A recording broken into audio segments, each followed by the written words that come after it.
Alright, let's do this. Your government has done things to its own citizens that would be considered war crimes if any other country did them. These aren't conspiracy theories. These are declassified, documented, admitted to programs that involve drugging people without consent, infecting entire cities with bacteria, and conducting medical experiments on people who thought they were getting free healthcare. These are 6 government experiments that actually happened. Number 6. Operation Sea Spray, when the US military gassed San Francisco.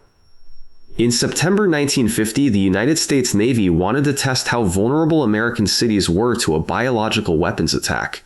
So they did what any reasonable military would do. They sprayed bacteria over San Francisco without telling anyone. Over the course of a week, Navy ships positioned off the coast released clouds of Serratia marcescens and Bacillus globigii bacteria into the wind.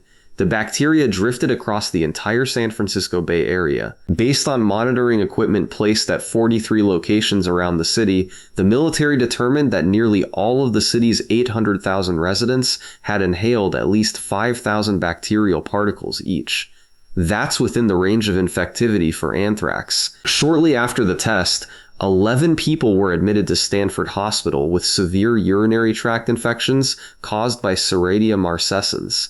One of them, a man named Edward Nevin, died. The military didn't tell anyone what they had done.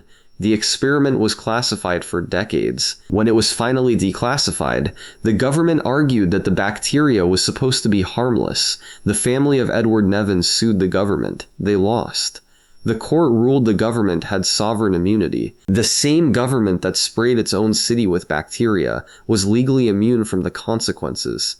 San Francisco was not the only city. Between 1949 and 1969, the military conducted at least 239 open-air biological weapons tests on American cities, including New York, Minneapolis, and St. Louis. None of the residents were informed. None of them consented. Number 5. The Tuskegee Syphilis Experiment, 40 Years of Lies. In 1932, the United States Public Health Service began a study in Tuskegee, Alabama. They recruited 600 African-American men, 399 who had syphilis and 201 who didn't, under the pretense of providing free healthcare. The men were told they were being treated for bad blood, a vague term used in the region for various ailments. They were not told they had syphilis. They were not given treatment. Instead, researchers wanted to observe what happened when syphilis was left completely untreated in the human body. For 40 years, the study was supposed to last 6 months. It lasted until 1972. During that time, penicillin became the standard treatment for syphilis, widely available by 1947. The researchers didn't just fail to provide penicillin, they actively prevented the men from receiving it. When some of the participants were drafted during World War II and would have received treatment through the military, the researchers intervened to ensure they remained untreated. More than 100 men died directly from syphilis or its complications. 40 of their wives were infected. 19 of their children were born with congenital syphilis. The study only ended because a whistleblower named Peter Buxton leaked the details to the press in 1972. The resulting public outcry led to congressional hearings and the establishment of modern informed consent requirements in medical research. In 1997, President Bill Clinton issued a formal apology on behalf of the United States government, 25 years after the study ended, 65 years after it began. Number 4. Project MKUltra. The CIA's mind control program. From 1953 to 1973, the Central Intelligence Agency ran a program called MKUltra. Its goal was to develop techniques for mind control, interrogation, and psychological manipulation. The methods included administering high doses of LSD and other psychoactive drugs to unwitting subjects, electroshock therapy, sensory deprivation, isolation, hypnosis, and in some cases, sexual and physical abuse. The program operated through more than 80 institutions, including universities, hospitals, prisons, and pharmaceutical companies. Many of these institutions didn't know they were working with the CIA. The agency used front organizations to funnel money and instructions. One of the most disturbing subprojects was Operation Midnight Climax. The CIA set up safe houses in San Francisco and New York, hired prostitutes to lure men inside, secretly dosed them with LSD, and then observed their behavior through one-way mirrors. The victims had no idea they had been drugged. They were random American citizens. The program was run by a CIA chemist named Sidney Gottlieb, who was personally responsible for authorizing experiments on hundreds of people. In 1973, CIA Director Richard Helms ordered all MKUltra files destroyed. He nearly succeeded, but in 1977, a Freedom of Information Act request uncovered 20,000 documents that had been misfiled and escaped destruction. Those documents revealed the scope of what had been done. Senate hearings followed, but by then, most of the evidence had been burned. The full extent of MKUltra will never be known because the people who ran it made sure of that. Number 3. Unit 731. The worst experiments in human history. This one is not American, it's Japanese, and it's the most horrific entry on this list by a significant margin. During World War II, the Imperial Japanese Army operated a secret research facility in Manchuria called Unit 731. It was led by General Shiro Ishii.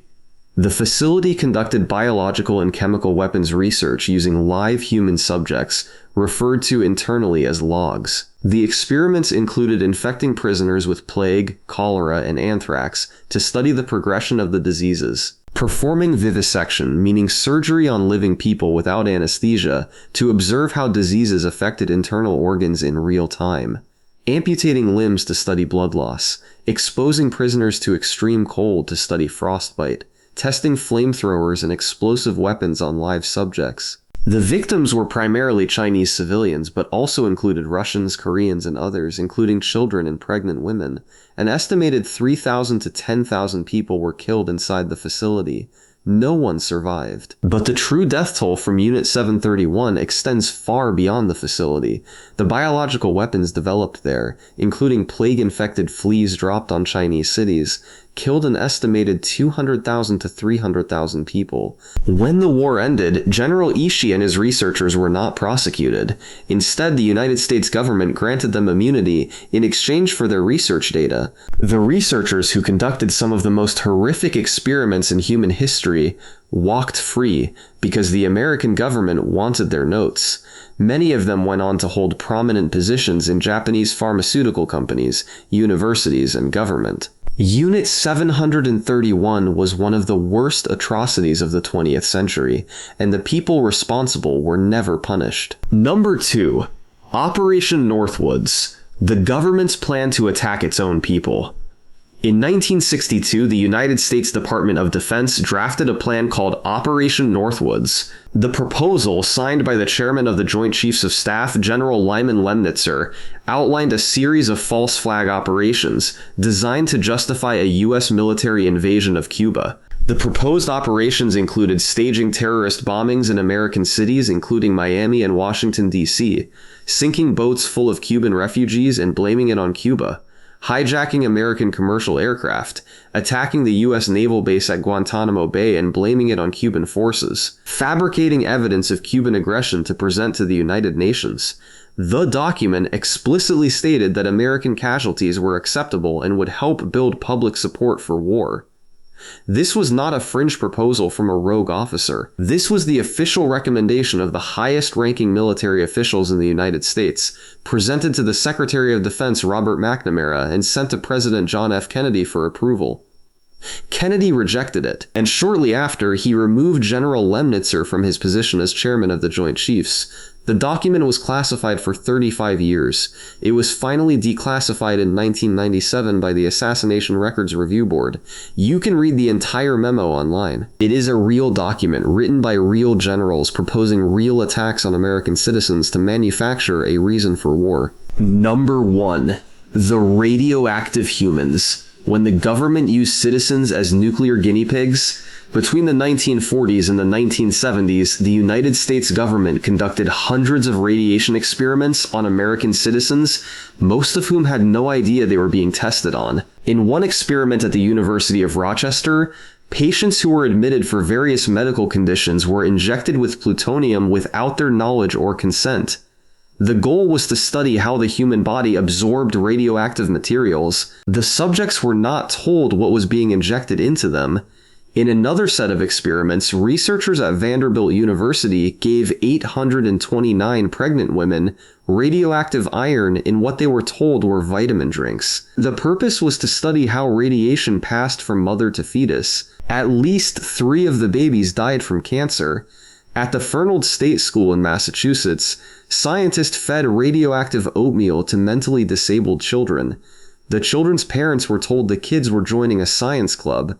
The consent forms didn't mention radiation. In total, the Department of Energy has acknowledged at least 435 radiation experiments conducted on approximately 16,000 people between 1944 and 1974.